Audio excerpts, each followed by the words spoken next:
commencer.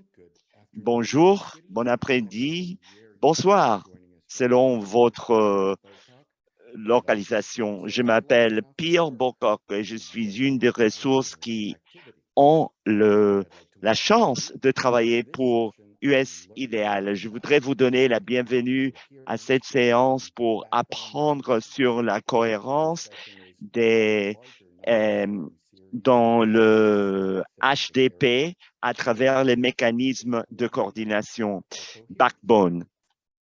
C'est la troisième d'une série.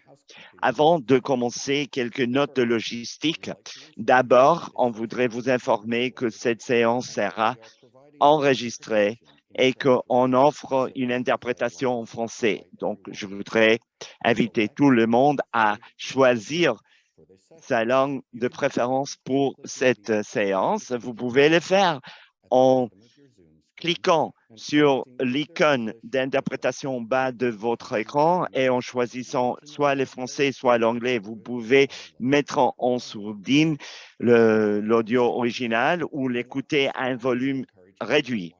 Je voudrais encourager tout le monde à employer la prestation chat dans la séance. À tout moment, si vous avez des questions, des commentaires, n'hésitez pas à utiliser le chat pour partager vos réflexions ou pour vous introduire dans la conversation virtuelle. On va capter certaines de vos questions pour les utiliser dans la séance questions-réponses à la fin de la séance. Et à la fin de la séance, on va poster quelques liens à des ressources utiles dans le chat. Pour vous rappeler, on a lancé cette série au mois de juin et maintenant on est sur le thème 3, la cohérence pour les communications pour la cohérence HDP, hier et aujourd'hui. Je vais passer le micro dans un moment, mais avant, une vue anticipée de cette séance. D'abord, l'animatrice jettera les bases, expliquera quelles sont les leçons à apprendre des mécanismes backbone qui pourraient s'appliquer à d'autres partenaires et d'autres activités qui se focalisent également sur l'articulation HDP. Elle va par la suite présenter nos panélistes et elle va leur poser des questions sur leur expérience avec la cohérence HDP, ce qu'ils ont appris, comment ils s'adaptent et quels sont les apprentissages qu'ils voudraient partager. Puis il y aura une conversation entre eux avant d'ouvrir la participation à tous les participants. J'espère que ça vous satisfera. J'ai le grand plaisir de présenter la modératrice Karine Garnier, qui est une conseillère pour les connaissances dans le BHA de l'USAID. Elle est gérante d'activités idéales et elle est membre de l'équipe d'apprentissage appliqué dans le bureau de qualité depuis 2019. J'ai eu le grand privilège de travailler avec elle depuis quelques années. Karine, j'ai l'énorme plaisir de vous donner la bienvenue.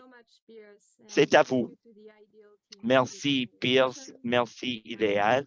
J'ai le grand plaisir de servir de modératrice aujourd'hui dans une séance d'apprendre des mécanismes de backbone pour améliorer la cohérence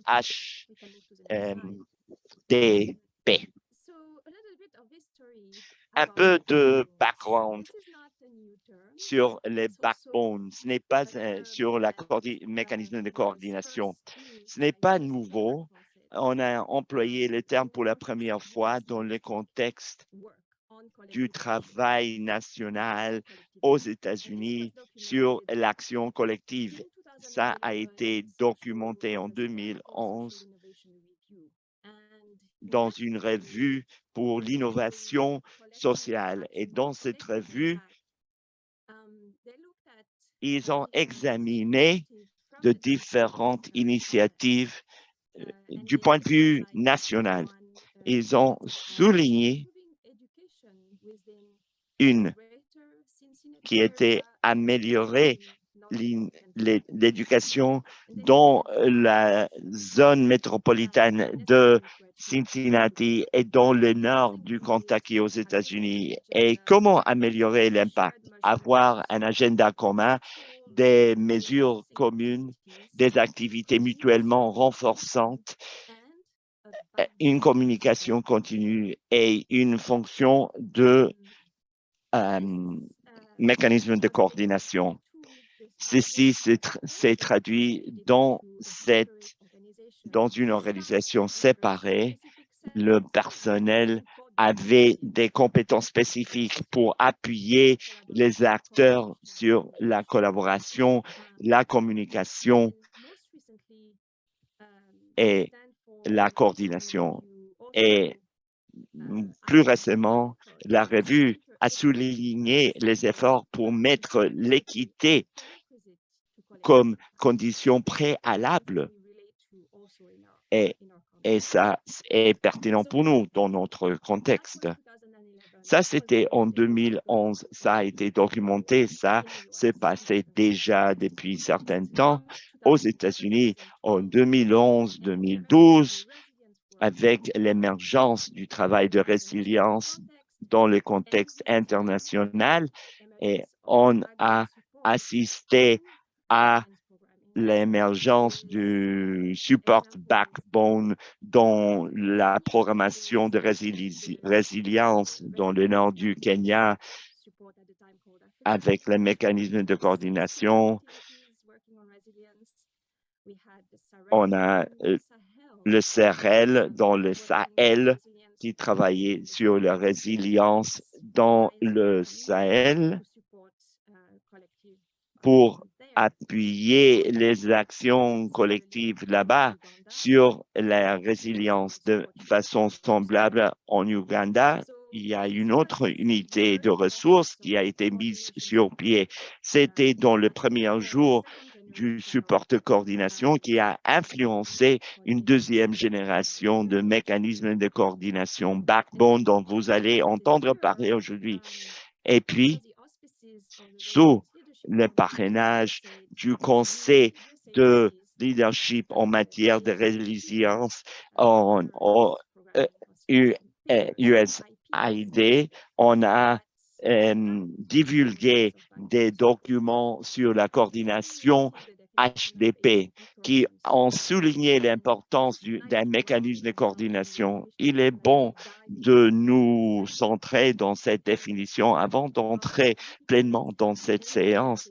La cohérence HDP veut promouvoir une collaboration complémentaire à travers les acteurs humanitaires de développement et de paix pour poursuivre un agenda commun dans le but de maximiser l'impact et la durabilité de programmes à travers de différentes sortes d'assistance. Même ces programmes avec un agenda commun étaient déjà présents dans un contexte domestique. Ce travail qu'on va inclure dans le chat s'il n'y est pas là, à identifier quelques principes pour la cohérence HTP. Et je vais les citer rapidement. Nos conférenciers vont en parler également.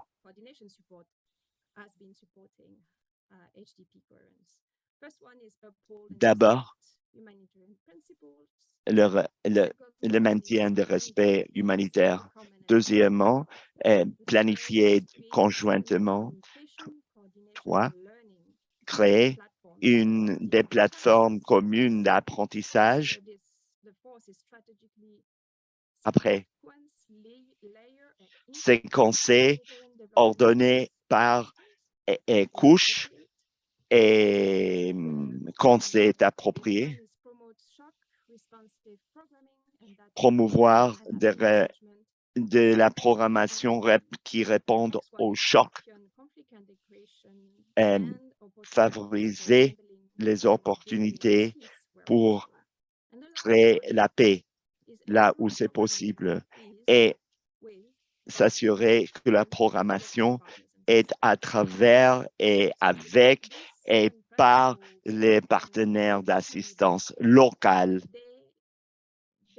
Là, on peut voir qu'ils ont besoin du genre de soutien que la collaboration du mécanisme de coordination Backbone peut offrir. Dans le même travail, le USAID reconnaît que le Backbone peut jouer un rôle clé pour ces principes. Ce mécanisme Backbone est essentiel pour coordonner des programmes à travers de différents secteurs. Ces programmes peuvent faciliter la coordination et l'apprentissage entre les différentes parties prenantes. Comme je les ai identifiés, ces mécanismes de coordination sont indépendants et qui appuient les partenaires pour maintenir la stratégie et faciliter l'apprentissage et la collaboration dans une zone géographique. On va explorer ces mécanismes pour la cohérence HTTP. Passons à la prochaine diapo. Aujourd'hui, on va apprendre des représentants de ces trois mécanismes. Je vais les présenter par ordre alphabétique. James Flox, uni à nous de Nairobi, qui est un professionnel d'agri-affaires et de développement humanitaire qui travaille depuis plus de 15 ans dans des programmes agricoles et humanitaires pour renforcer les systèmes de marché dans l'Afrique subsaharienne et en Asie. Maintenant, il est chef de parti pour l'activité d'apprentissage de résilience USAID. Merci, Jim. De Niamey, Niger, on a Alissa Carr-Girard qui travaille avec Mercy Corps comme chef de parti pour l'activité de collaboration et communication d'USAID dans le Sahel. Alissa possède plus de 20 ans d'expérience dans la conception et mise en œuvre et réponse humanitaire et des programmes économiques pour USAID, l'Union européenne, des organismes privés et le secteur privé. Et de Kampala, Uganda, on a Mesfin Mola qui travaille avec Tufts comme chef de parti dans l'unité 2 de support de résilience Karamoja. En Ouganda, et il a travaillé auparavant donc dans le Mercy Corps, donc pour Save the Children, et les partenaires CHF.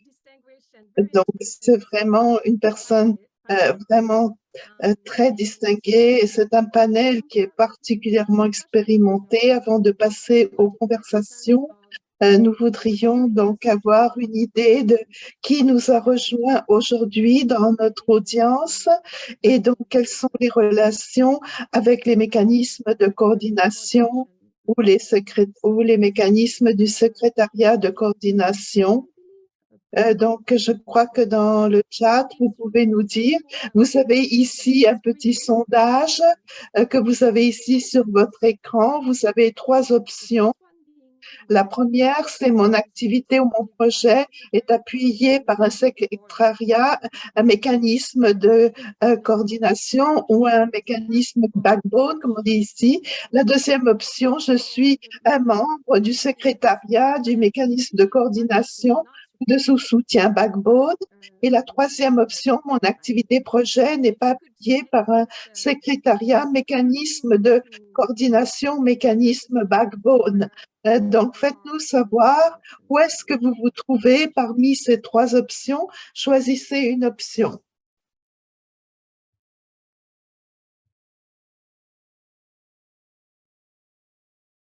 Donc, premièrement, mon activité projet est appuyée par un secrétariat. Deuxième option, je suis membre d'un secrétariat, mécanisme de coordination.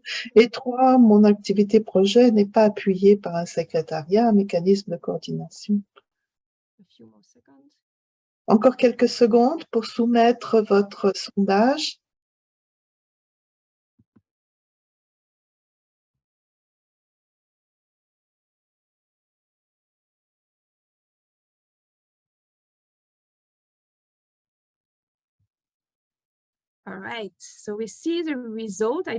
Donc, nous voyons les résultats. Je pense que nous voyons tous ensemble. Et donc, la majorité d'entre nous, donc, ils n'ont pas le soutien d'un secrétariat ou d'un mécanisme de coordination.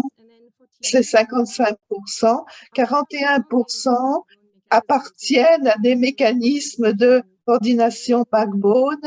Et donc, nous avons donc beaucoup de représentation dans la salle comme mécanisme backbone. Donc, nous allons pouvoir écouter vos expériences. Je crois que très peu d'entre vous ont donc des activités qui sont appuyées par un secrétariat des mécanismes de coordination. C'est important de savoir, c'est bon pour le panel d'avoir une idée de d'où vous venez, d'après vos présentations et aussi les relations que vous avez avec les mécanismes de coordination. Merci beaucoup de nous avoir fait savoir. Maintenant, nous allons nous tourner de nouveau vers le panel avec la première question.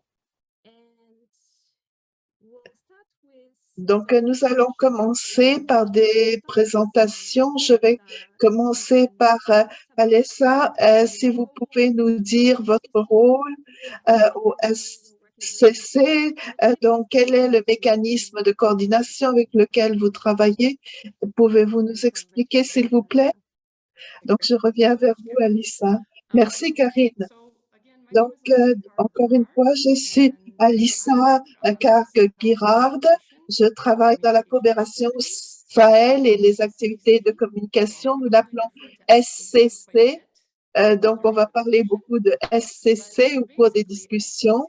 SCC, c'est donc basiquement, il a été conçu pour promouvoir la collaboration pour la résilience, apprendre l'adaptation. Et nous couvrons le Sahel, mais nous travaillons surtout au Niger et Burkina Faso. Donc, ce sont des activités sur 5 ans qui sont dirigées par un consortium de Mercy Corps. Et donc, nous travaillons avec des chercheurs d'universitaires. Nous travaillons avec Access International pour les communications et les organisations locales du Burkina Faso comme CGT. Et donc, basiquement, le mécanisme de coordination de SCC, c'est de pouvoir voir comment nous pouvons aider nos acteurs clés, nos partenaires, et pour qu'ils comprennent la résilience comme une façon de pouvoir remplir nos objectifs de développement et promouvoir la collaboration. Nous regardons vraiment comment nous pouvons apprendre la résilience, pour pouvoir avoir une collaboration et un développement, pouvoir générer des connaissances, partager des connaissances et pouvoir appliquer ces connaissances sur les nombreux projets.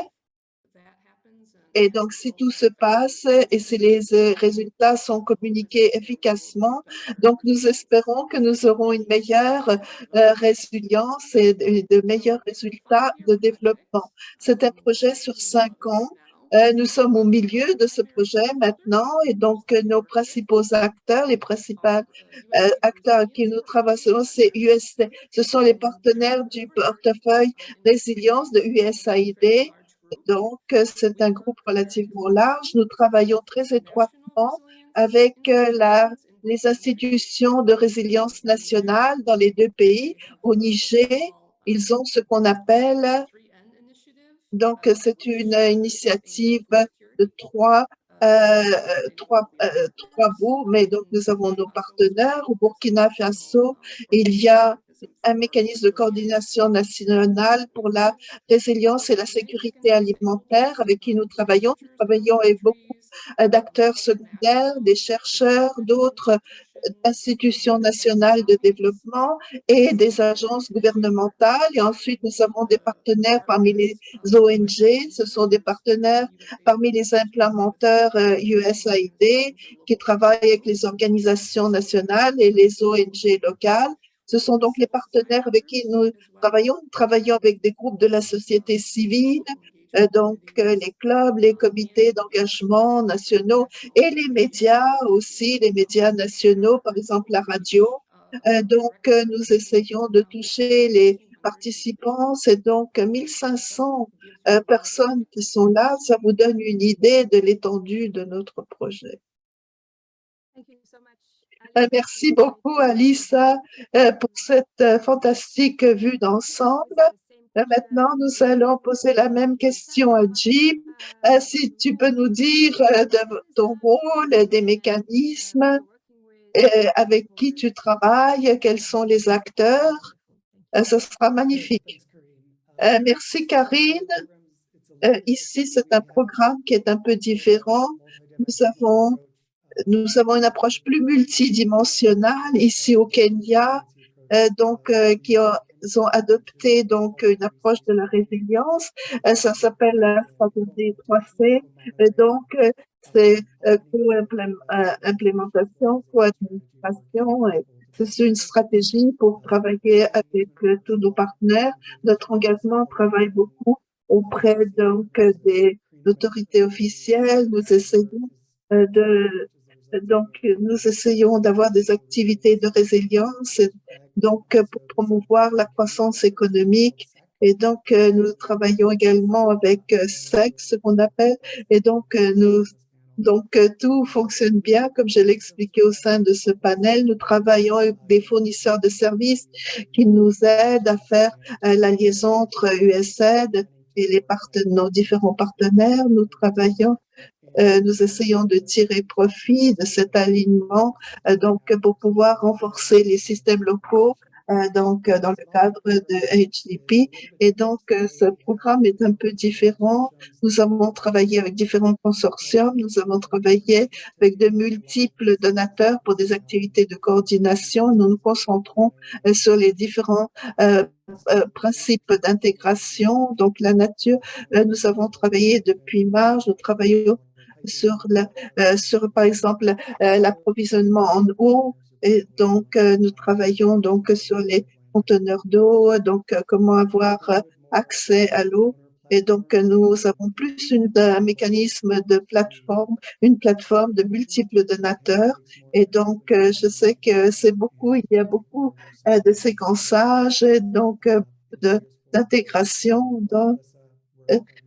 Et comme Alissa, nous avons un programme sur 5 ans, et nous entrons dans la 4e année. Nous avons couvert des initiatives régionales.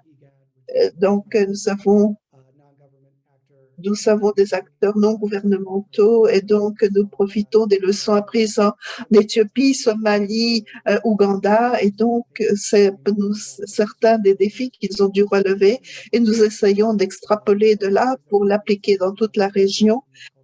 Certaines activités n'ont pas encore été couvertes, et nous espérons pouvoir le faire d'ici octobre. Et je crois que je vais de nouveau redonner la parole à Karine. Merci, Jim, pour cette magnifique présentation d'ensemble. Nous allons maintenant nous allons parler de l'unité d'appui des acteurs de la résilience. Merci, merci. Bonjour à tous, bonjour. Je m'appelle Mesfine Modela.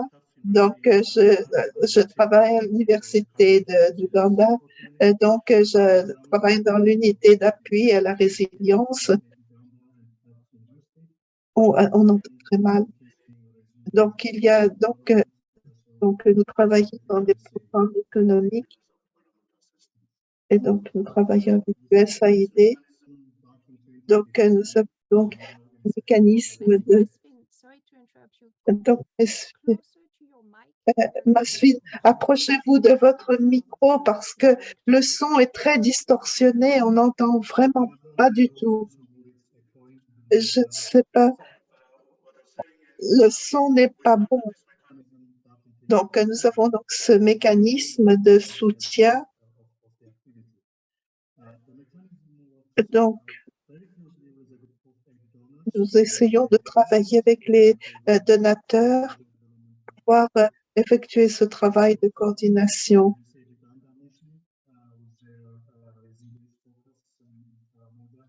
Je suis désolée, j'entends très, très mal.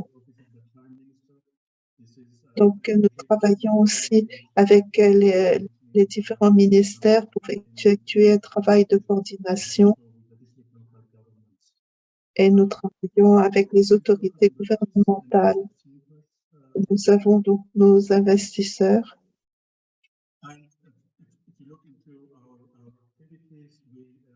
Donc, parmi nos activités,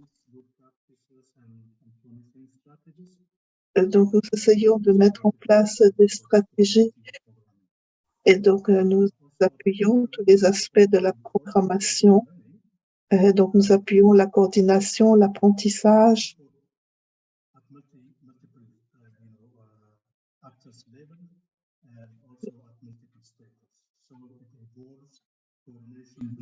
Donc, nous travaillons beaucoup sur la coordination entre les gouvernements et les donateurs.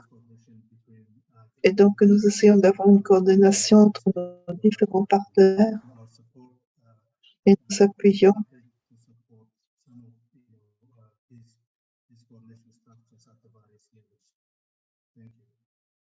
Merci à tous. Je suis désolée, le son n'était pas bon. Merci beaucoup, Mesfin, pour cette vue d'ensemble de l'unité de soutien et le rôle des différentes parties prenantes. Donc, avec ces trois grandes présentations, nous pouvons voir qu'il y a une variété de couverture géographique. Nous avons donc couvert 2 pays différents. Nous avons donc le Kenya, nous avons donc en Somalie, donc au niveau régional, et en Ouganda.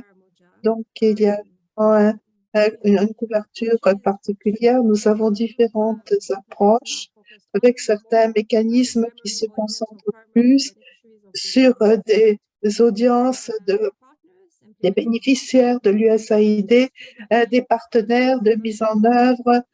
Nous avons également des donateurs multiples qui sont donc également sous l'égide de USAID. Et donc, c'est dans le cas de Mouja en Ouganda, financement pour les financements de multiples donateurs. Nous avons donc entendu parler de l'unité de soutien de Mouja qui est également financée par des donateurs et ce n'est pas le cas de, par exemple, SCC, donc qui sont financés par l'USAID. Ce sont donc des différences parmi les différents voies de financement et d'après ce que j'ai entendu, donc la résilience est donc un point important à souligner pour le soutien pour les activités que vous appuyez. Donc les administrations nationales, locales dans chaque pays donc appuient le gouvernement national et donc il y a des mécanismes existants de coordination. Nous avons entendu parler de IGAD, nous avons entendu parler des gouvernements locaux du Kenya également, et bien entendu les PM de Karamoja. Donc nous avons une variété d'expériences.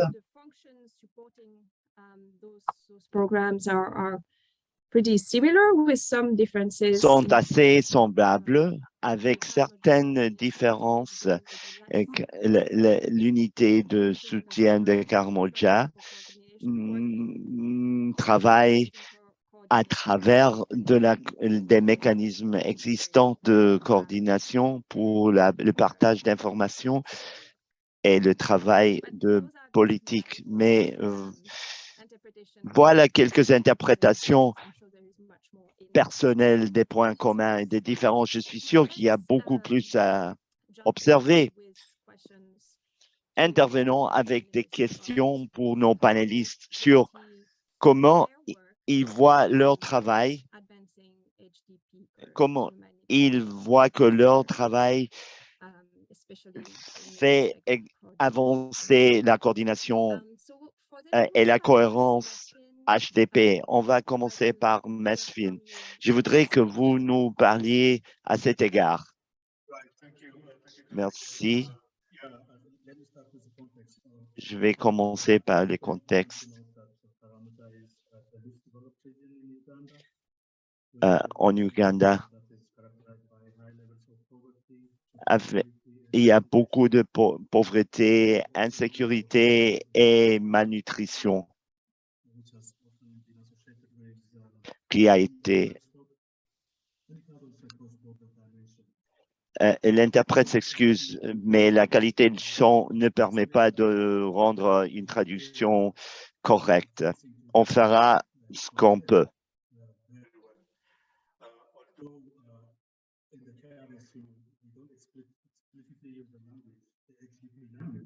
In our technical and coordination support, we constantly advise our partners to conduct language analysis that fully considers the complete context and dynamics, and also to design programs that are complex. Et pour concevoir Similarly, we also advise our partners to integrate disaster risk management into joint development programs. This is a disaster-prone region.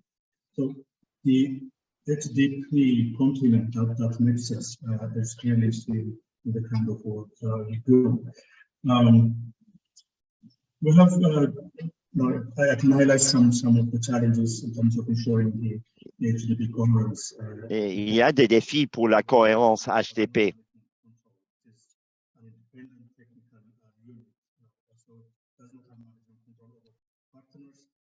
Control their funding or other resources. So although we can provide evidences or we support learning or we help coordinate, ultimately it is up to the government or the donors and NGOs to change their way of things and also change their capacities, practices and programs, and ultimately also evaluating these programs. So that is one critical aspect. So you can generate information or you facilitate all that learning, but you don't have control over. L'interprète s'excuse, mais on n'entend que des bribes des phrases. Il est impossible de traduire.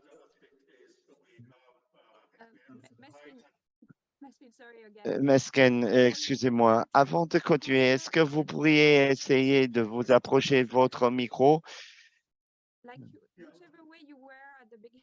comme vous étiez au début?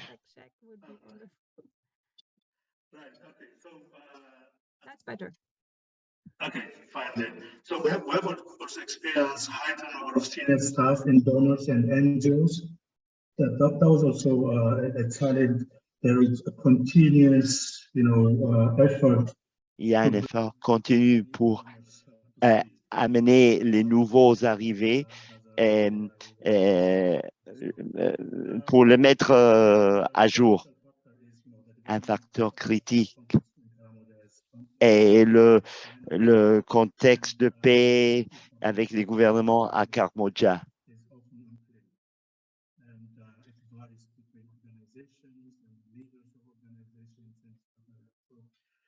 I can mention some examples, for instance, in the conflict issues. Il y a des questions de conflit. Il y a un facteur politique très clair qui entre en jeu.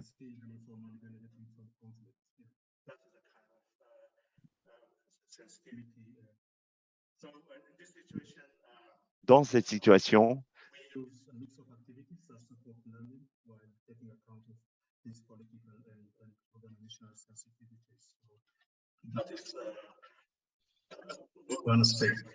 et des activités politiques qui doivent être prises en considération.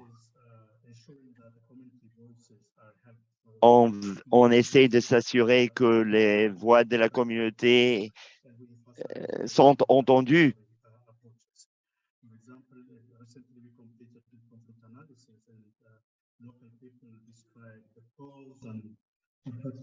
On a fait une analyse des conflits, les gens en ont décrit les causes.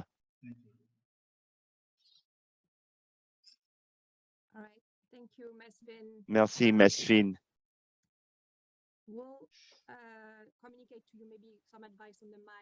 On va vous donner quelques conseils sur le micro dans le chat.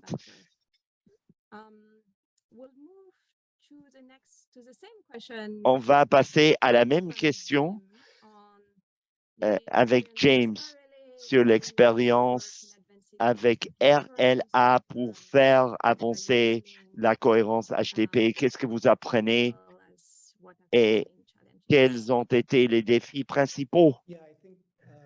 Oui, je pense qu'à cet égard, RLA au Kenya, je pense que le défi à l'heure de travailler avec les comtés, on a un projet de travail conjoint à travers les deux mécanismes de coordination. Quand on surveille le SEC et le PREM, on essaie d'aligner tout le monde pour être sur la même page en ce qui concerne la planification d'activités. Ça exige beaucoup de temps au niveau de comté et au niveau ADP pour s'assurer que c'est aligné. Il y a eu une évolution du programme dans le plan de travail 2 pour adhérer au HDP cette année est singulière parce qu'il y a les élections présidentielles et législatives le lundi. Ça a été un défi parce qu'il y a des intérêts en concurrence. Mais en ce qui concerne le HDP, les renforcements des systèmes locaux, en ce qui concerne pouvoir faire un programme de travail de USAID ou de Mercy Corps, mais s'assurer que nos plans de travail s'alignent sur les initiatives de comté et les plans de travail du comté. On essaie d'utiliser le langage de USAID pour que ça s'aligne. Une chose qui a été bénéfique a été augmenter la coordination de communication d'apprentissage. De toute manière, avec l'équipe de gestion des connaissances et des communications, on a travaillé avec les médias locaux pour raconter les histoires avec une perspective communautaire pour qu'ils comprennent ce système, pour ce processus, pour qu'ils s'impliquent et pour qu'ils comprennent l'initiative. Et ça a eu un bon effet de débordement. Pas seulement en ce qui concerne USAID à cause de la co-création, mais en ce qui concerne les acteurs locaux qui travaillent dans le bureau IP. En ce qui concerne le séquentage, les couches et l'intégration, Slime a fait un travail magnifique. Leur travail de couches et de séquençage à travers plusieurs secteurs dans la construction et l'occupation des terres pour s'assurer qu'ils sont représentés et pour capter ces messages. Ils ont fait un travail exceptionnel en ce qui concerne la documentation et la réponse à la sécheresse qui est prévalente dans l'est du Kenya. Ils ont très bien pris SSLI et ils l'ont cartographié et ça s'applique au principe SSLI, mais au principe de communication et coordination numéro 3 pour s'aligner sur la HTTP. J'espère que tout le monde m'a bien entendu. Sinon, je peux entrer dans plus de détails dans le chat. On peut bien vous entendre. Peut-être une question de suivi très rapide lorsque vous parlez du séquençage couche et intégration en Somalie. Ils ont eu de bons progrès et ils ont bien réussi. Quel est le rôle de RLA en cet égard? c'est les coordinateurs de toutes les entités de donateurs et tout le consortium. Je pourrais vous donner une liste d'acronymes, mais fondamentalement, je sais que une était pour la reconstruction de routes et l'occupation foncière. Ils ont insisté, ils ont aidé avec l'occupation de terre.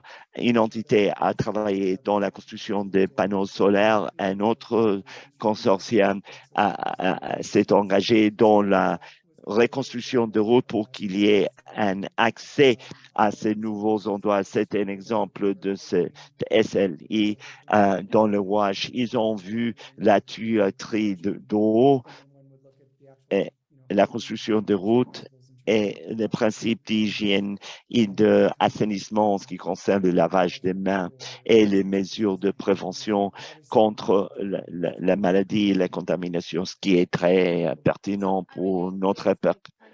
Elle a fait partie de cette plateforme pour que ces activités s'unissent pour utiliser les mêmes langages. Ils sont le mécanisme de coordination pour garantir cette coordination. Ce n'est pas une entité qui fait de tuyaux de perforation, euh, euh, euh, de trous de perforation. Donc, pour l'occupation de terre, c'était très bien parce que il faisait la réinstallation de maisons, mais une autre initiative donnait, travailler dans la reconstruction des routes pour qu'il y ait accès à ces marchés. Merci, Jim. Et maintenant, pour passer à Lisa sur le travail de SCC dans la cohérence HTP. Est-ce que vous pouvez partager avec nous ce que vous avez appris, quels sont les défis et votre rôle spécifique comme SCC qui appuie le HTP? Je pense qu'on travaille tous dans des domaines qui deviennent de plus en plus complexes. Le Sahel n'est pas seul, c'est une région très dynamique, c'est une région où il y a des crises prolongées de nutrition et d'alimentation. Il y a de plus en plus de insécurité, des questions régionales, beaucoup de questions politiques. Il se passe beaucoup de choses. Ça veut dire qu'il y a de nouveaux acteurs tout le temps qui participent à différents aspects de l'HTP.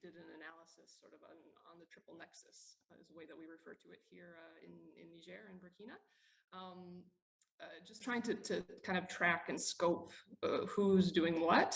And just for example, in Niger, there were 5 different national institutions who said it was their role to be leading HDP. C'était donc leur rôle de diriger HDP. Ça veut dire qu'il y a de multiples donateurs qui financent ces activités séparément et donc ils ont tous leurs propres mécanismes bilatéraux ou des mécanismes de coordination multilatérale. Il y a donc beaucoup d'organisations, beaucoup de personnes qui sont qui participent et il y a toujours des changements. Et donc, il y a des risques croissants et des besoins croissants dans le Sahel.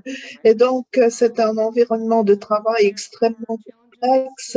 Il y a des défis à relever parmi tous les acteurs. Donc, pour pouvoir comprendre le contexte, ils ont différentes raisons pour travailler. L'exemple que je donne toujours, nous avons eu une réunion avec différents partenaires ONG, même des partenaires de ONG de USAID. Il y a donc eu beaucoup de problèmes avec la neutralité, l'accès, et donc certains acteurs de développement, certaines ONG, parce que donc, ils travaillent avec le gouvernement, ils doivent suivre donc les règles, donc il faut travailler avec des escortes, et donc et beaucoup ce sont vraiment des problèmes uniques qui se passent tout en même temps. Il y a d'autres problèmes en relation avec donc les différentes approches, parce qu'au Sahel, tout très rapidement, il y avait un très large portefeuille d'activités de résilience, mais surtout, ce sont des investissements de développement à long terme de la part du gouvernement américain, dans les deux pays. Les conflits sont toujours là dans ces mêmes zones. Donc, il faut très rapidement savoir répondre aux besoins humanitaires. Donc, il y a des programmes très orientés sur le marché qui sont déjà en place, mais imaginez, il y a des distributions d'aliments dans les communautés, donc qu'il faut, par exemple, il faut avoir accès au marché, c'est très complexe.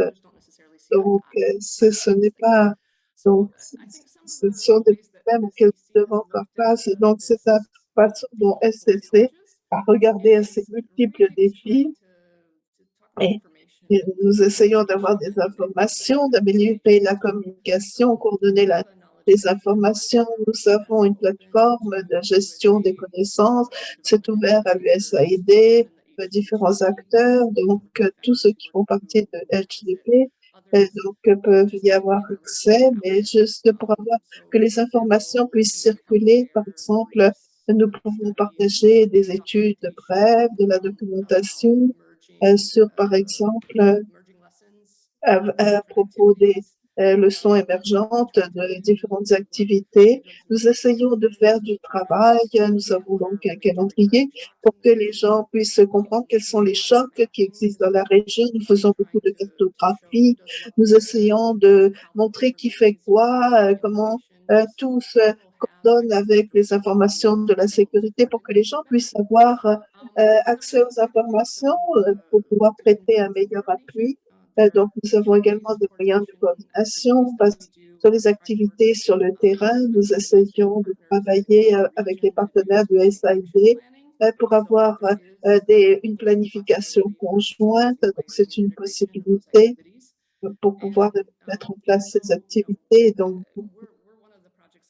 nous travaillons donc principalement avec les partenaires et les acteurs de l'USAID. Nous essayons d'aider l'USAID à pouvoir réunir, avoir des discussions sur HDP, dans le cadre du portefeuille du USAID. Nous travaillons également avec des partenaires pour discuter des adaptations en cas de conflit, parmi nos partenaires qui sont chargés de la mise en œuvre, comment partager les leçons, comment d'autres peuvent les partager pour pouvoir s'adapter à cet environnement changeant constamment. Et donc, nous faisons aussi d'autres choses. Il y a d'autres activités de recherche et d'apprentissage, mais ça, ce sont les principaux défis que nous devons relever. Merci, Alissa. Donc, d'après ce que j'ai entendu,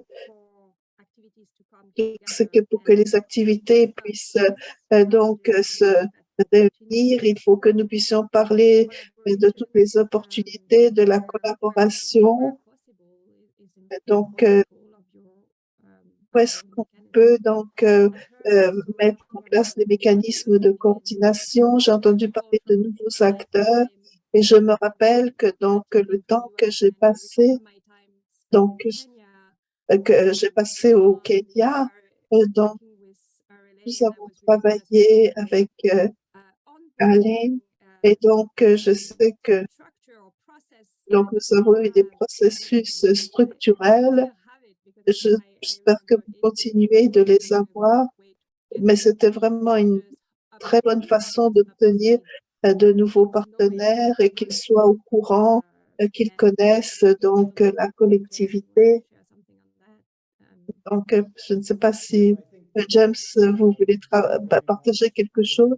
Non, c'est vraiment, c'est ce que Alice a fait dans ce travail de gestion, de partage. Et donc, nous avons un de nos objectifs.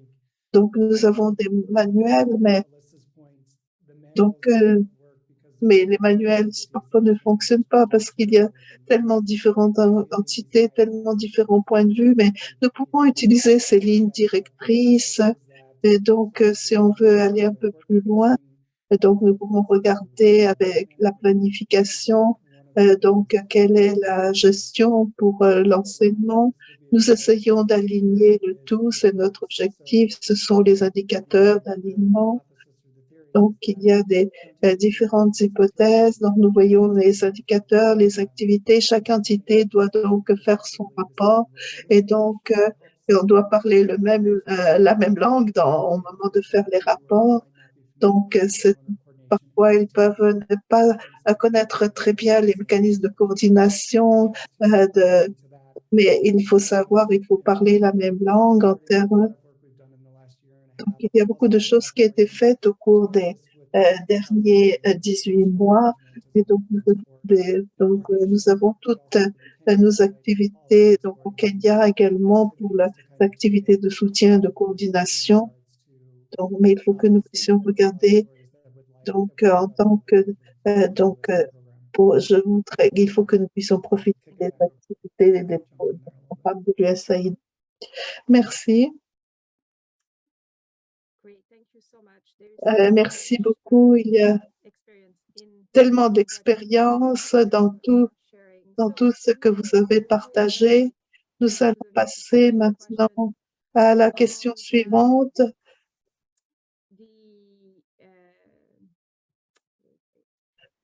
Donc, nous avons parlé des différents niveaux des acteurs. Nous avons entendu Mesfin des multiples donateurs, de cette configuration de donateurs multiples où il travaille à Karamoja. Et maintenant, je voudrais donc demander à Alissa de nous donner des exemples. Comment est-ce que vous coordonnez parmi les parties prenantes? Donc, comment est-ce que vous vous y prenez? Bien sûr. Donc, je vais donner des exemples pratiques. Donc, une des choses que nous faisons, nous nous réunissons, donc nous avons des discussions table ronde. Donc, nous essayons de parler en profondeur des aspects des problèmes techniques dans différents secteurs. Donc, nous avons fait donc une réunion avec le système d'apprentissage des deux pays, donc pour réduire les risques en cas de catastrophe. Et donc, il faut faire appel aux membres des systèmes locaux qui doivent répondre donc en cas d'évaluer les risques de catastrophe. Et donc, ça travaille avec notre système d'alerte, avec l'USAID et d'autres acteurs. Et donc, nous invitons d'autres qui peuvent participer. Donc, ces sessions générales, il y a une surveillance du contexte. Qu'est-ce que vous voyez? Est-ce que vous voyez qu'est-ce qui est en train d'émerger dans les régions dans lesquelles vous travaillez?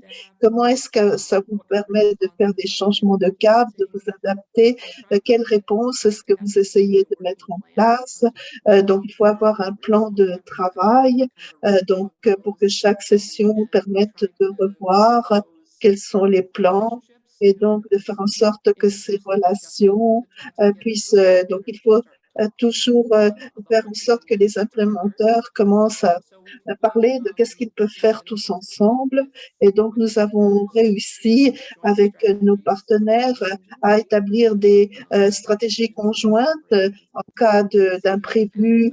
Et donc, nous avons par exemple la réponse dans les cas d'urgence. Plusieurs partenaires qui viennent de USAID. Ils ont donc une surveillance des crises et ils peuvent faire beaucoup d'appui pour la coordination, comment modifier les stratégies en cas de crise.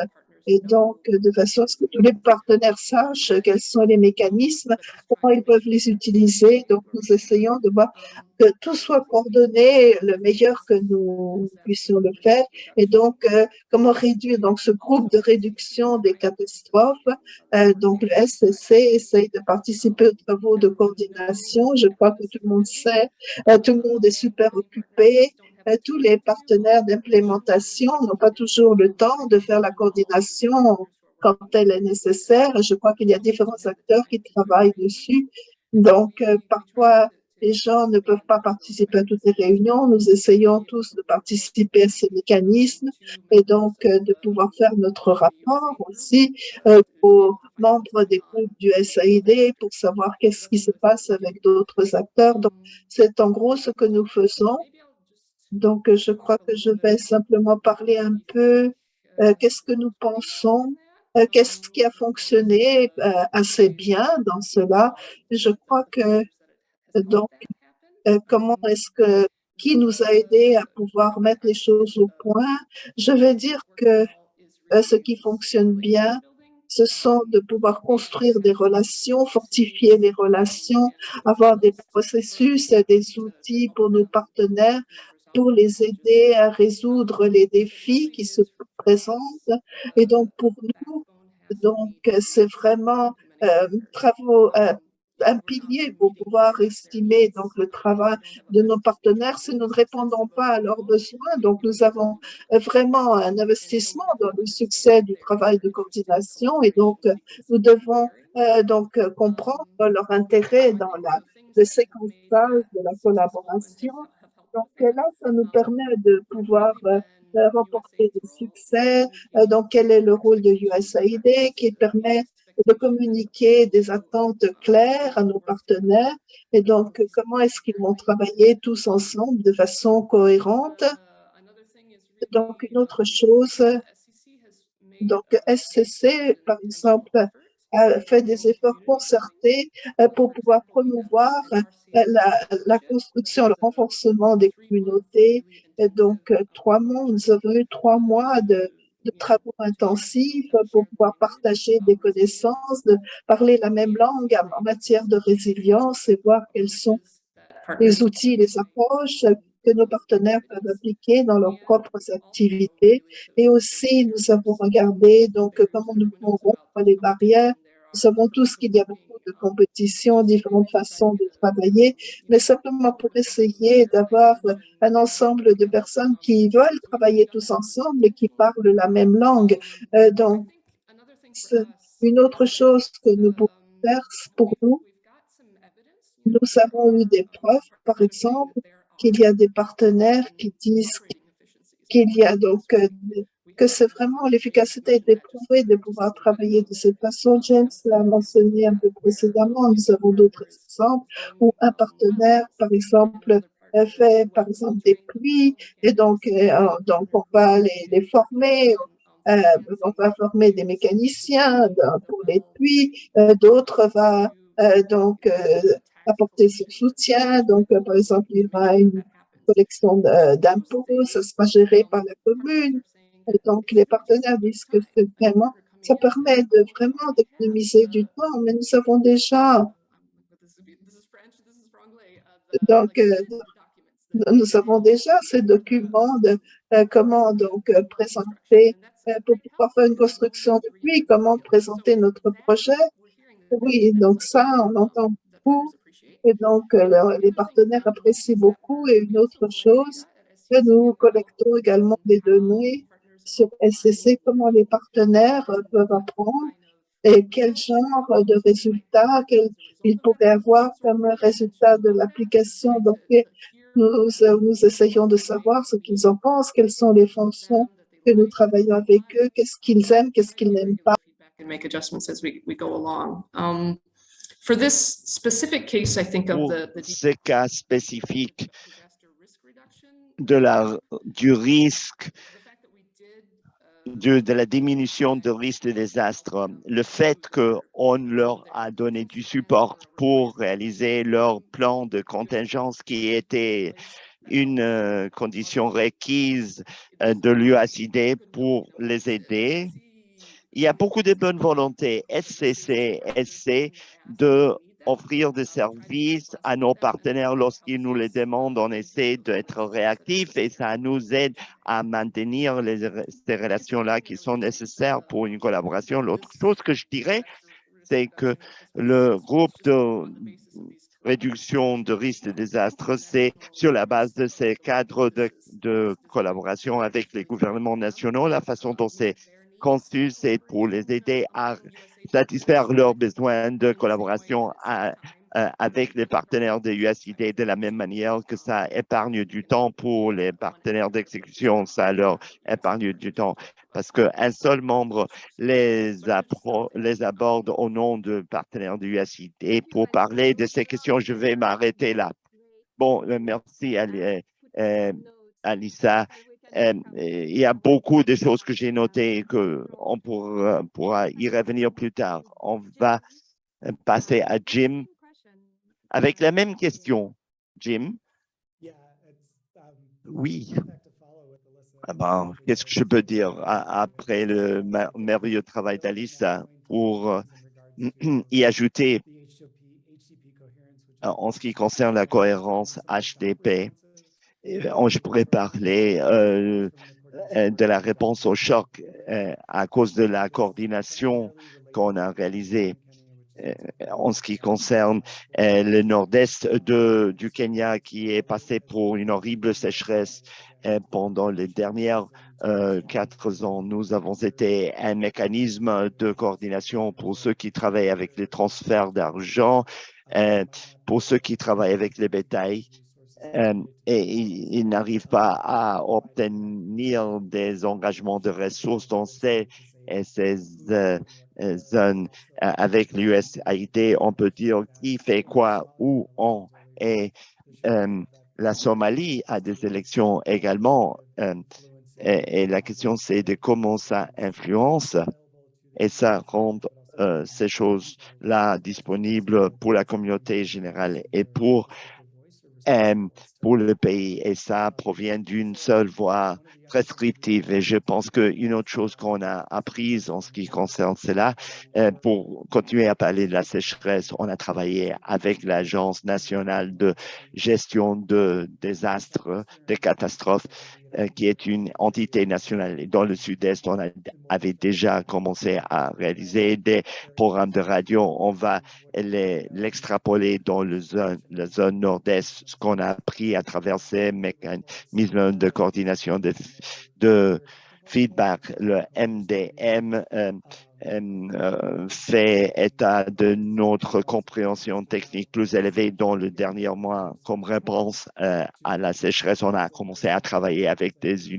universitaires pour traduire ça dans les langues autochtones et communautaires, et les autres font des transferts d'argent. On s'assure que les messages qui proviennent des entités nationales qui peuvent ne pas être comprises, on s'assure que ce message est digestible. On sait que parfois on se perd dans nos propres langues, dans ces rôles de coordination. On travaille très soigneusement sur la communication internement et comment extrapole cette information au niveau communautaire. Et cet alignement sur l'HDP a trait à renforcer les systèmes locaux qui sont réactifs.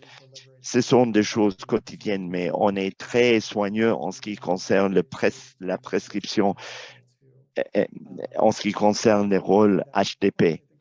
Et à cet égard, bon, je vais m'arrêter là, je pense. Je vous redonne la parole, Karine. Merci, Jim. Vous avez donné des exemples très concrets de ce que vous faites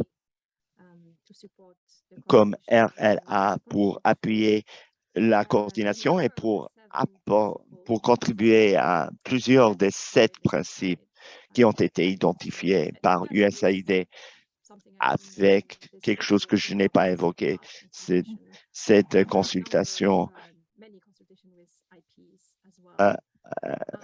Il y a beaucoup de consultations avec les IP. Je passe la parole à Meskin pour qu'il nous parle de l'expérience à Karamoja. Meskin, vous m'entendez mieux maintenant? Est-ce que ça va mieux? Je pense que c'est beaucoup mieux. J'ai vu une question dans les textes. L'unité de soutien de Karamoja est financée par USAID, mais plusieurs donateurs ont contribué à l'aide d'Irlande a contribué. On a reçu aussi un financement de l'aide du Royaume-Uni également. Meskin, restez là où vous étiez au début. C'est la position de votre micro. Je pense que c'est la vidéo. Est-ce que je peux éteindre la vidéo parce que j'ai une mauvaise connexion? Est-ce que je peux éteindre l'image? C'est, comment c'est?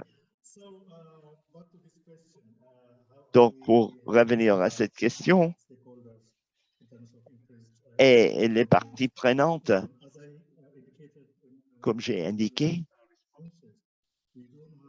nous n'avons pas un contrôle direct du financement de ces partenaires.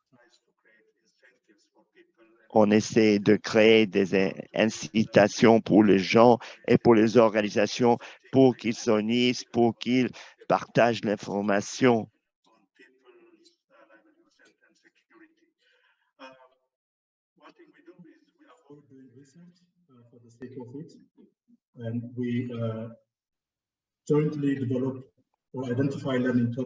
Ensemble, on a identifié des thèmes avec les parties prenantes. La priorité est de faire une cartographie des données de budget.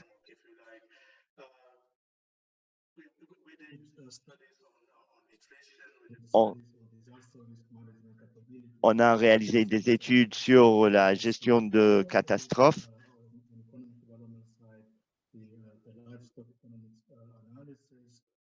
analyse de bétail,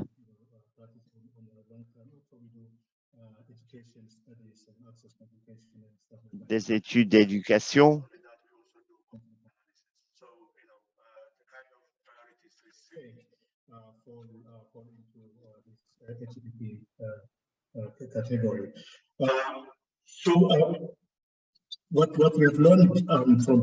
Ce qu'on a appris de ça, c'est que si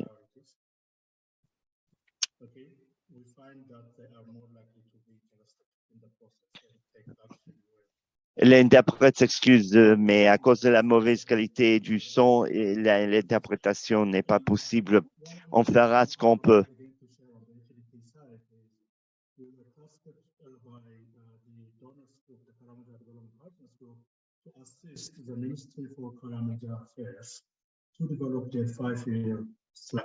Pour le développement de leur stratégie quinquennale.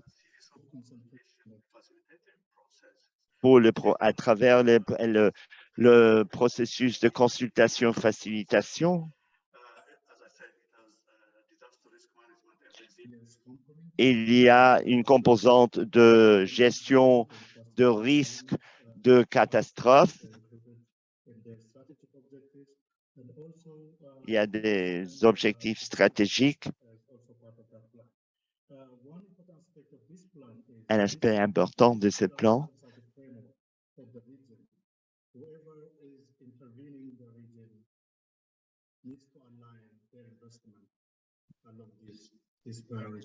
qui interviennent dans la région doit s'aligner sur ses priorités.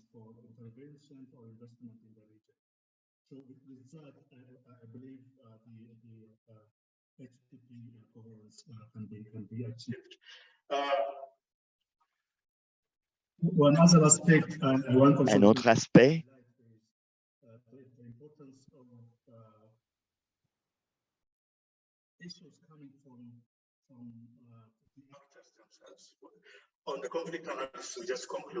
sur l'analyse de conflit que viennent de conclure, il y avait un groupe d'acteurs qui s'appelait les acteurs pour la paix Kamboja.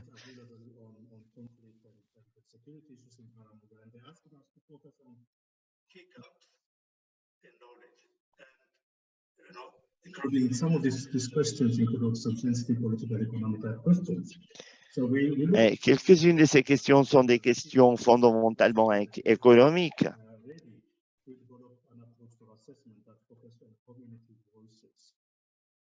Et il y a une évaluation qui s'est focalisée sur les voies communautaires.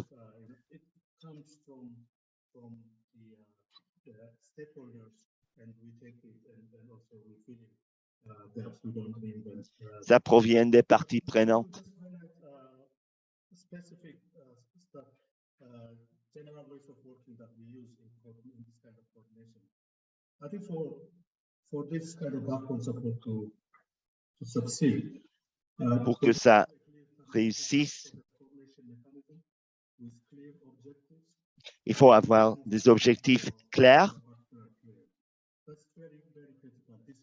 C'est critique.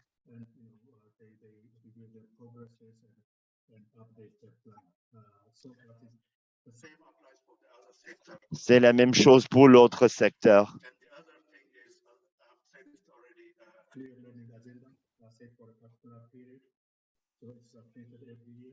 And of course, this flexibility to accommodate ad hoc, demands, and that is also one aspect. And the other thing is making these coordination platforms more lively. So l'autre chose, c'est de rendre ces plateformes d'information plus régulières.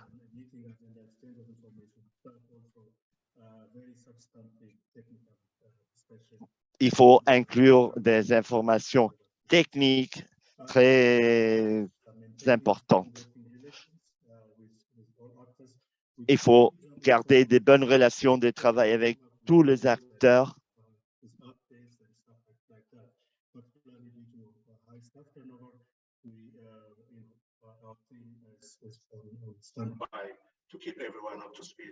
Notre équipe reste en stand-by pour faire en sorte que tout le monde soit au courant et à la page.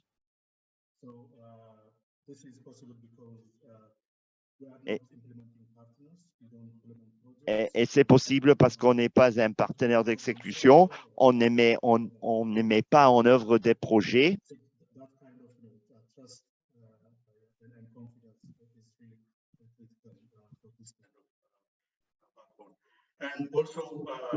Donc, également, nos partenaires. Donc, nous avons différents partenaires, mais également d'autres. Donc, nous avons d'autres relations que nous devons poursuivre avec les partenaires. Et je suis désolée, le son est mauvais. Merci donc. Merci, Masfine. Donc, nous avons tellement de choses.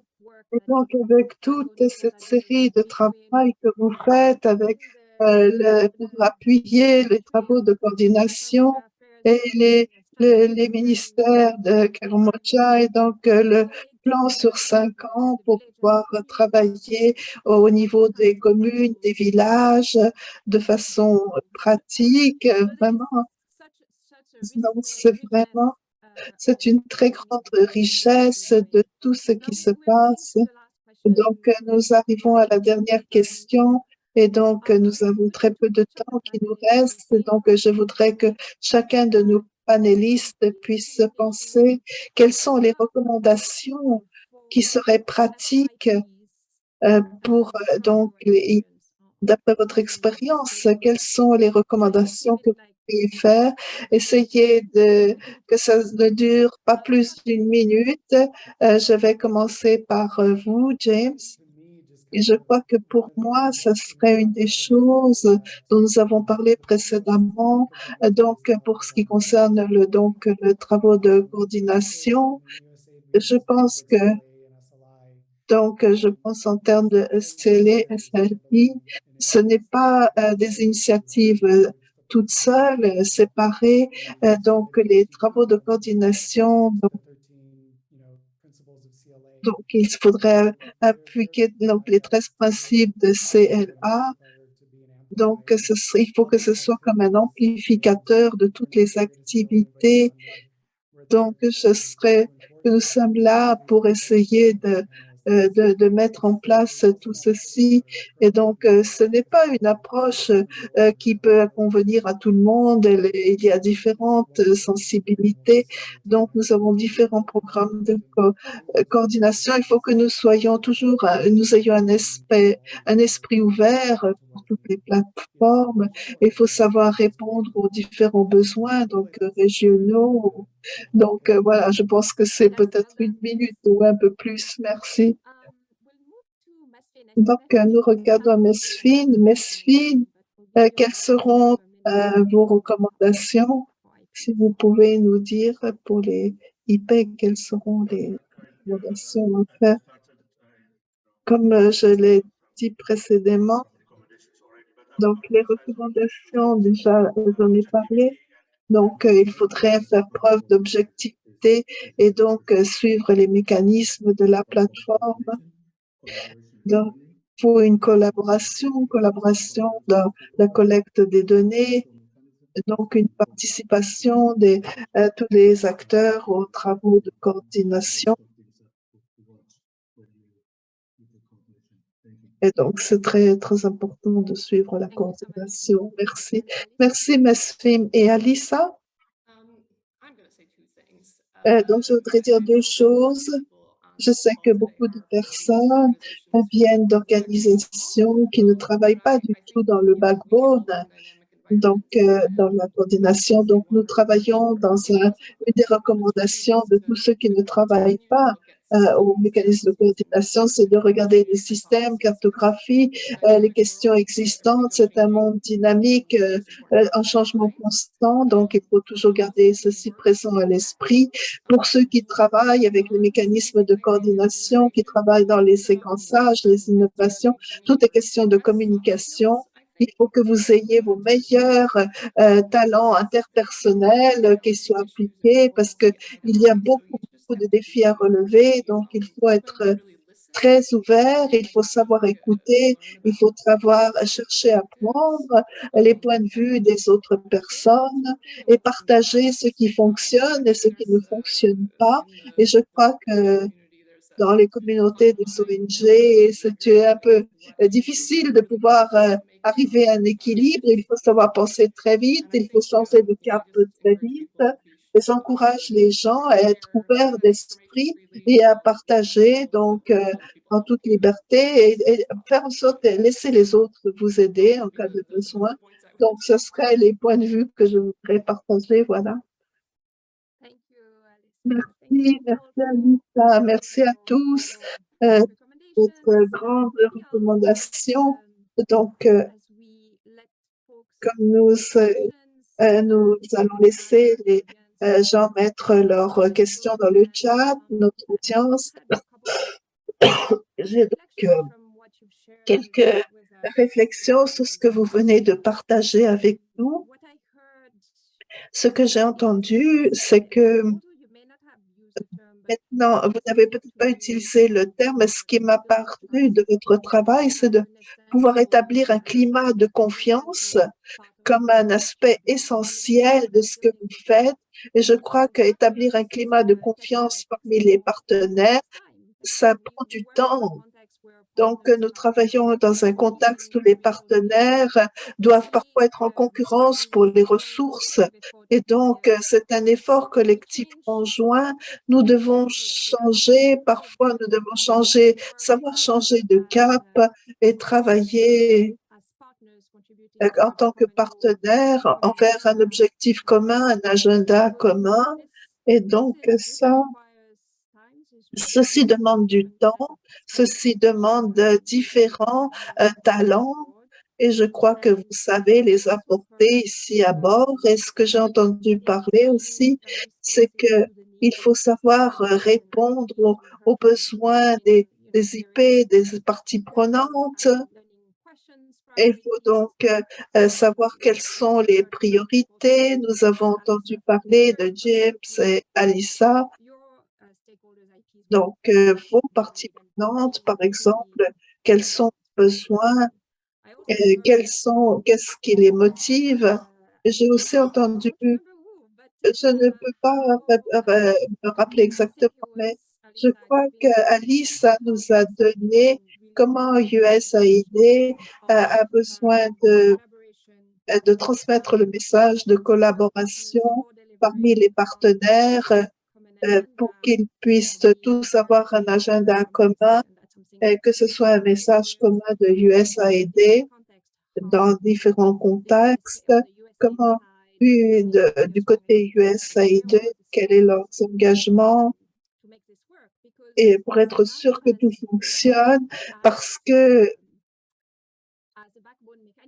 en tant que mécanisme de coopération, nous sommes là pour appuyer la collaboration, la coopération. Alice a partagé comment est-ce qu'on peut aider les IP à couvrir les réunions de coordination. Donc, les IP en eux-mêmes et les parties prenantes doivent vraiment s'engager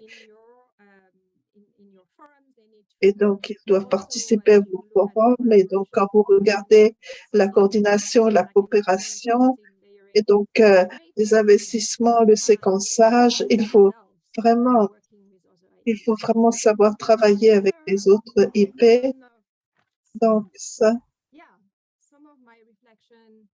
certaines de mes réflexions, c'est ce que je voulais partager avec vous avant que nous ne commencions à prendre des questions de la part de l'audience. Je pense que nous allons travailler. Donc, je voulais savoir vos expériences. Donc,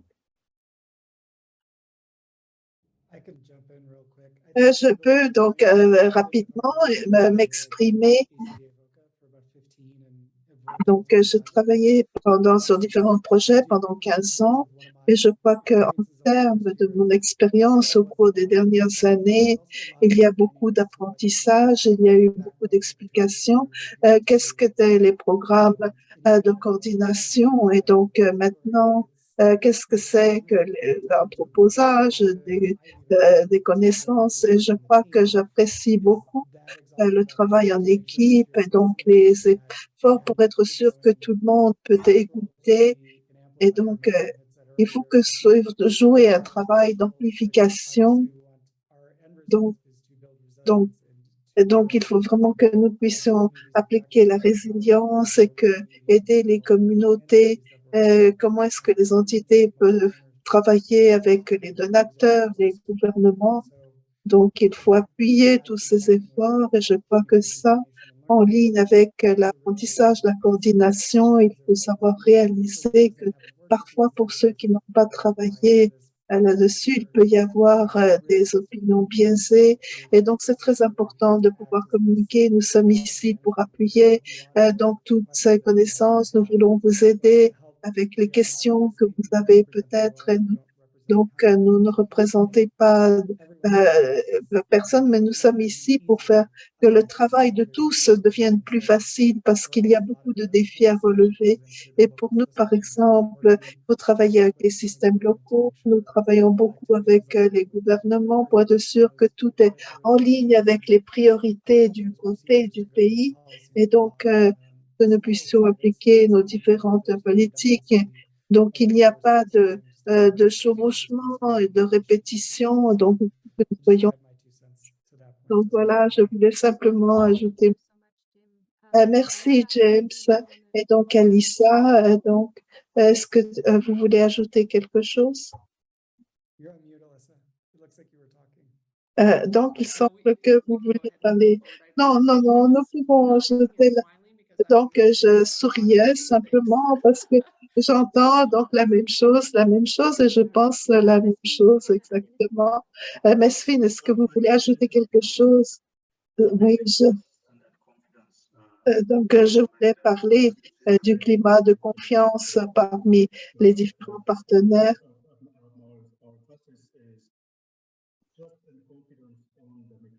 Donc, c'est très important de savoir établir un climat de confiance. Donc, pour pouvoir effectuer les projets de développement avec succès. Donc, il faut que nous puissions mettre en place les différentes politiques Et donc, savoir répondre aux différents défis qui se posent. Et donc, c'est ce qui se passe sur les mécanismes de coordination. Et une des raisons, je pense que c'est très important d'avoir ce climat de confiance et d'avoir également un appui technique pour savoir répondre aux besoins de nos communautés. Merci, Mesfin.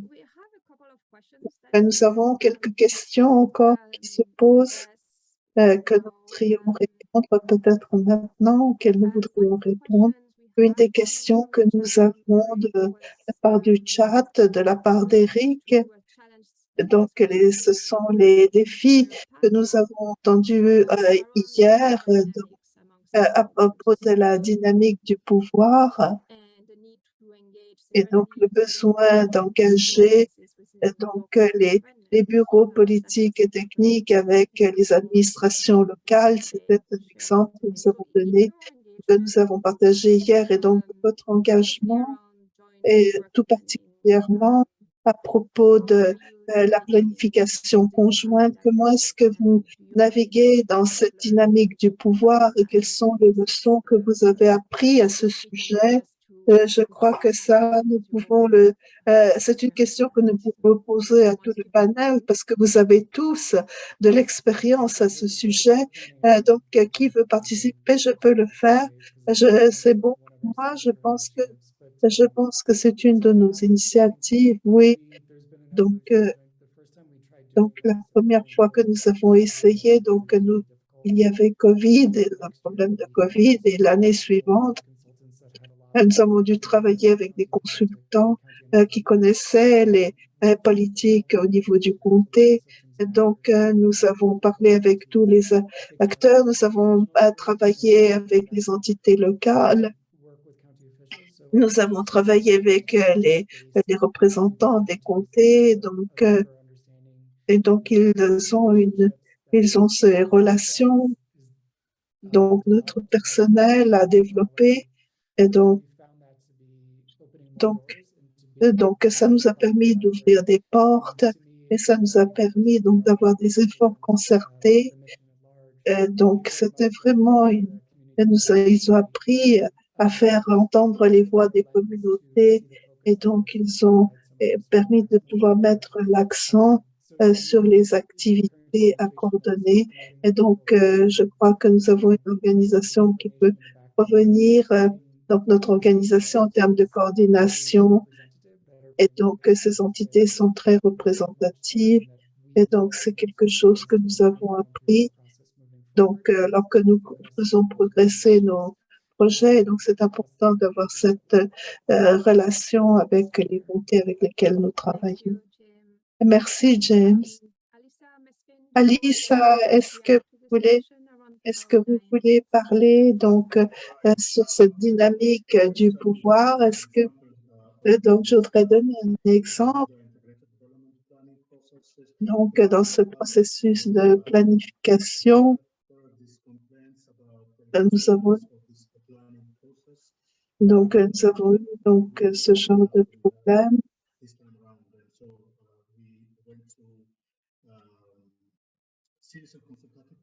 Nous allons essayer de voir quels sont les différents processus de point de vue de la communauté. Comment est-ce que nous pouvons mettre en place ces projets sur le terrain et les différents points de vue. Et donc, regarder comment est-ce que nous pouvons joindre la gouvernance à notre plan d'action. Donc, c'était vraiment quelque chose que nous avons cherché à mettre en place. Merci, Mesfin. Alissa, est-ce que vous avez quelque chose? No, thanks. All right, thank you all. I think we had a Merci à vous tous. Je pense qu'il y a eu une question spécifique dans le chat pour Jim sur l'événement de coordination. Est-ce que vous pourriez en parler davantage, qui fixe l'ordre du jour, comment donner une voix aux parties prenantes. Donc, restez à l'attente.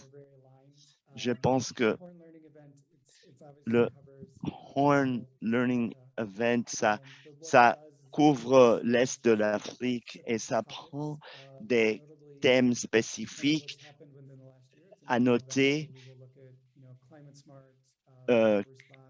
La réponse au climat, la réponse à la sécheresse, la coordination et bonne pratique, mais ce n'est pas simplement une perspective du USAID.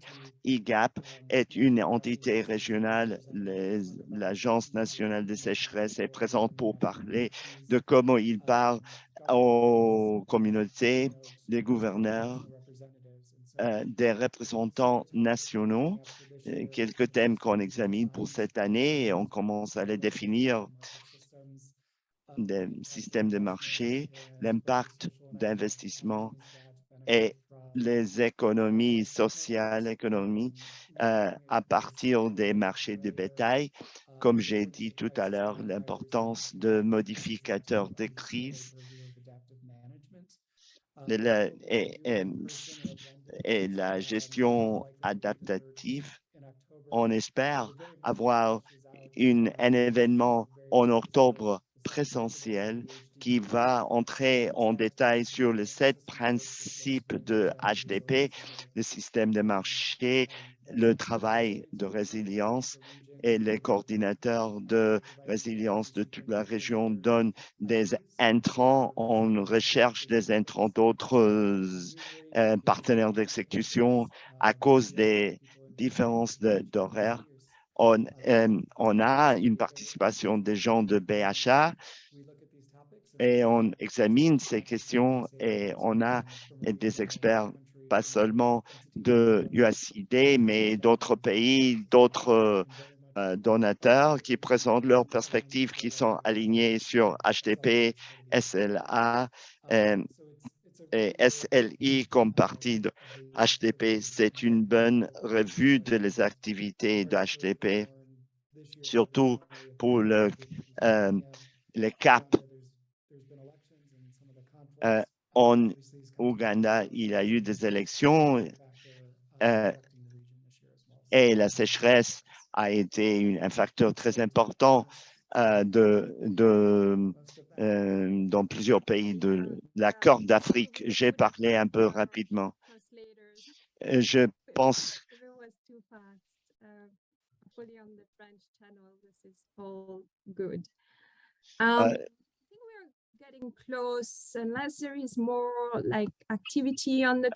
à moins qu'il y ait plus d'activités sur le chat de la part des participants, des questions brûlantes.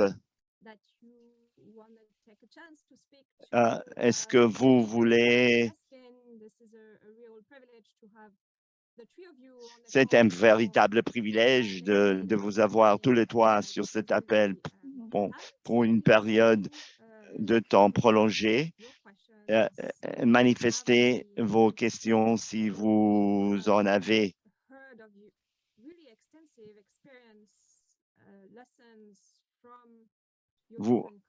Nous avons entendu votre contexte, votre expérience nourrie à travailler avec les parties prenantes comme un mécanisme de coordination peut supporter la cohérence HDP. Je viens de jeter un coup d'œil aux 7 principes dont on a parlé tout à l'heure et je suis vraiment content que le travail de USAID ait identifié la coordination, les mécanismes de coordination comme étant essentiels pour soutenir ce travail. Et vous nous avez tous donné des exemples spécifiques de votre mécanisme pour soutenir les partenaires d'exécution, les parties prenantes, les gouvernements locaux, les gouvernements nationaux, pour faire avancer quelques aspects de la cohérence HDP. Et c'était l'objectif de cette séance donner aux partenaires d'exécution vos leçons, vos apprentissages, votre compréhension de comment le contexte a évalué dans chacun des pays dans lesquels vous travaillez. Et donc, oui, je pense que ça a été une conversation vraiment riche avec beaucoup d'apprentissage. Je pense que on va donner à chaque panéliste l'opportunité de présenter quelques mots de conclusion. Qui veut, Messing? Je voudrais dire merci d'avoir organisé cette séance pour que nous partagions nos apprentissages. Et j'espère qu'il y aura d'autres occasions semblables. Merci. Merci, Mesfen. Alissa. Bon, j'ai apprécié l'opportunité d'apprendre d'autres panélistes. Je n'étais pas au courant d'autres initiatives de CLA et de résilience. C'était une des premières discussions que j'ai eues avec Pierce lorsqu'il m'était sur avec Pierce. J'ai dit à Pierce, je ne connais personne qui travaille sur une autre plateforme et maintenant j'en connais. Donc, merci de cette opportunité. Et Jim? Oui, je voudrais faire écho de ce que Elisabeth a dit. J'ai travaillé au niveau régional, mais écouter les autres dynamiques, écouter les autres approches m'a enrichi. J'ai bénéficié de la Somalie. Il est bon d'avoir des frères et des sœurs qui travaillent dans ce domaine. Un de mes apprentissages de la Corne et de l'Afrique de l'Est est de faire une analyse du plan de réseau de quelques programmes de secrétariat pour voir comment ils peuvent être efficaces. Il n'y a pas une seule approche. Ça nous donne plus d'informations, plus de données pour la prise de décision. J'espère que cette information peut souligner les bonnes pratiques et démontrer le fait qu'il n'y a pas une seule taille pour tout le monde. Et pour voir ce que Mesfen et Karine ont fait pendant cette période. Je remercie tous les trois et maintenant je passe la parole à Pierce, à notre hôte. Merci Karine. On apprécie vraiment votre travail. Merci Jim, Mesfen et Alissa. Merci à tout le monde qui s'est joint à nous. Moi, particulièrement, j'ai apprécié la reconnaissance du fait que ce travail n'est pas facile. Il y a beaucoup de compétences soft, comme Elissa a dit, et Mesfen a parlé du défi d'être responsable, d'établir des rapports sur beaucoup de choses sans avoir le contrôle de gestion de différents partenaires. C'est donc un rôle de défi, mais essentiel, qui joue ces mécanismes pour construire cette confiance comme les trois panélistes ont souligné, et cette ouverture et cette communication. Merci, merci vraiment.